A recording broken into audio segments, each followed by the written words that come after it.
안녕하십니까. 기능약으로 환자를 치료하는 의사 닥터덕입니다. 오늘 여러분과 함께 나눌 내용은 예전부터 제가 건강을 지키기 위해서는 꼭 필요한 게 장의 건강이라고 제가 계속 강조해 오고 있죠. 그래서 저희 병원에도 환자분들 중에 검사를 했을 때 장내 세균의 과정식 때문에 치료를 해야 되는 환자들이 제법 많습니다. 그래서 그런 분들을 치료해 보면은 약물에 대한 치료 효과가 좋은데 문제는 이제 유지가 잘 안 되는 거예요. 유지라는 개념은 내가 결국에는 균에 대한 관리가 돼야지 장내 세균의 과정식도 또다시 재발할 수도 있는 문제가 있잖아요. 이제 그 문제를 해결을 해야 되는데 이 두 가지 방법 정도는 꼭 하셔야지 그나마 재발하는 그런 율들을 좀 떨어뜨리지 않을까 하는 생각 때문에 이 영상을 찍고 있습니다. 여러분이 생각해 보신다면은 장내 세균의 과정식이라는 개념은 세균은 있는 거예요. 누구나 다 있고 다 골고루 갖고 있는데 어떤 균, 예를 들어서 유해균이라고 얘기하는 안 좋은 어떤 병을 유발하는 균들의 증식이 일어나기 시작하면은 나머지 좋은 균들의 밸런스가 무너지면서 장내에 여러 가지 변화가 일어나거든요. 장이 새는 장누수 증후군과 또는 소장내 세균의 과정식까지 진행되는 그런 문제들이 일어나게 되는데 유해균의 과정식을 없애는 작업이 필요하고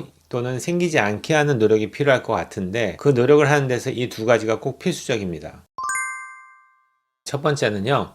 예전에도 제가 말씀드렸는데 오일 풀링이라고 제가 올린 영상이 있을 겁니다. 보시면은 이제 입안에다가 오일을 머금고 있다가 시간은 짧은 시간보다는 좀 더 길게 오랫동안 물고 있는 게 훨씬 더 좋습니다. 10분 이상, 10분, 15분 이상을 입에다 물고 있으면은 그냥 물고만 있어도 돼요. 그러면은 입안에 오일이 충분하게 있는 상태에서 어떤 효과가 나타나냐? 우리가 얘기하는 모든 균들이 갖고 있는 게 약간 리포필릭한 어떤 성분을 갖고 있어요. 그래서 그냥 우리가 침을 뱉을 때도 균이 나오지만 훨씬 더 오일을 오랫동안 물고 있다 보면은 그 구강 사이사이에 증식되고 있던 세균들이 좀 잘 빠져나올 수 있는 역할을 하지 않을까 하는 생각이 듭니다. 그래서 오일 풀링 후에 뱉어내시고 양치하고 주무시는 거죠.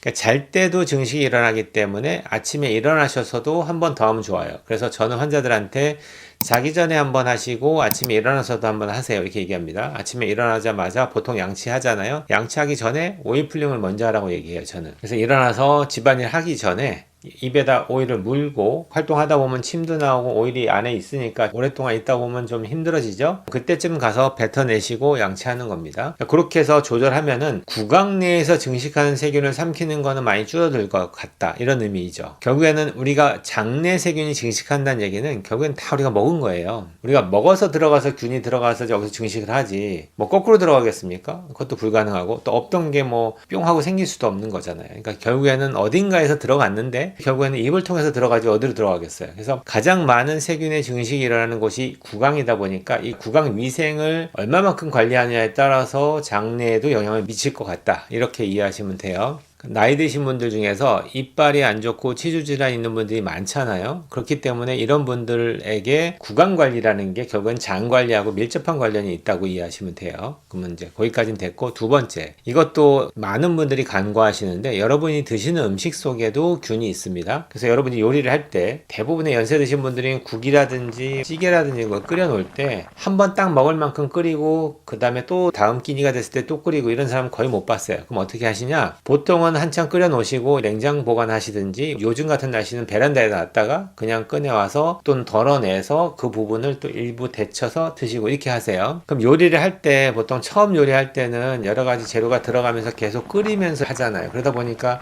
10분 이상을 충분하게 끓일 수 있어요. 그렇게 되면은 충분한 시간에 그 끓는 과정에서 세균의 사멸이 일어납니다. 그래서 충분하게 세균이 좀 적은 상태로 내가 먹을 수 있게 되는데 문제는 그 다음이에요. 얘를 보관하는 과정에서는 세균의 증식이 폭발적으로 일어나거든요. 그렇기 때문에 얘를 갖다가 데피는 과정에서도 똑같이 얘를 사멸하는 과정이 필요한데 우리는 대부분 다 이런 걸 데펴 먹을 때 보면 전자레인지나 또는 인덕션을 켜가지고 얘가 달아오르고 끓기 시작하잖아요. 그러면 1분도 안 돼서 그냥 꺼버리고 바로 먹어요. 그러면은 1분 이내는 세균이 사멸되지 않아요. 그러니까 결국에는 내가 음식을 만들어 놓고 세균의 온상을 만들어서 증식하게 만들어 놓고는 증식된 세균을 먹는 거랑 똑같아요. 그러니까 당연히 장으로 들어가서 장내 세균의 증식이 일어날 수 있는 환경이 만들어지겠죠. 왜? 나이가 드실수록 위에 산이 부족해지니까 내가 먹었던 음식을 사멸하는 능력도 같이 떨어지거든요. 그러니까 똑같은 음식을 먹어도 누구는 멀쩡한데 누구는 식중독에 걸릴 수 있는 겁니다. 얼마 전에 저희 어머니께서도 식중독이 막 오셔가지고 토하시고 막 해서 제가 저희 병원에 와서 링거를 맞으셨는데, 어머니가 먹었던 거는 죽이에요.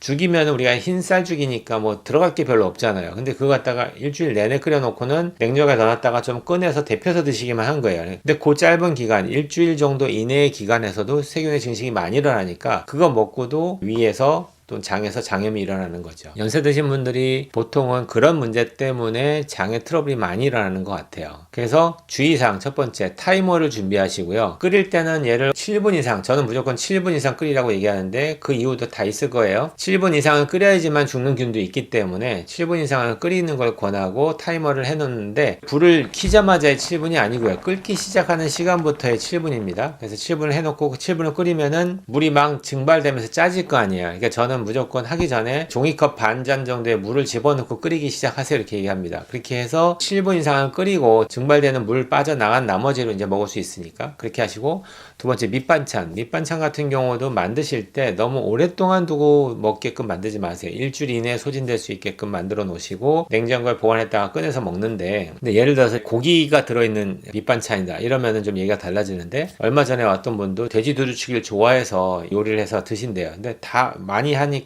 얘를 다 못 먹으니까 반 정도는 냉장고에 넣어놨다가 꺼내서 또 데쳐서 드신다는 거예요. 근데 대부분 다 그거 데쳐 드실 때 처음 요리할 때만큼은 안 끓이겠죠. 조금 해서 좀 따뜻해지면 바로 먹을 거 아니에요. 결국에는 거기에도 세균이 증식할 수 있어요. 그래서 우리는 증식된 세균을 먹게 되는 거고, 위장 기능이 떨어지는 과정에서 그걸 사멸하지 못해서 소장과 대장으로 자꾸 넘겨주게 되는 거죠. 그리고 또 우리가 꼭꼭 씹지 못하고 대충 씹고 넘기다 보면은 소화가 안 된 음식이 소장과 대장으로 넘어가면서 발효 과정을 거쳐서 훨씬 더 많은 세균의 증식을 유발할 수 있다. 그런 의미로 이해하시면 좋겠어요. 오늘 제가 말씀드린 두 가지 꼭 지키시고, 장 검사를 했는데 세균이 많아요 또는 세균의 과증식이 있어요 이렇게 얘기하시는 분들은 이 두 가지를 철저하게 지키시면은 예방도 되고 치료 후에 재발도 되지 않을 것 같습니다. 오늘 여기까지 공부하겠습니다. 온 국민이 건강해지는 그날까지 닥터덕은 여러분과 함께 합니다.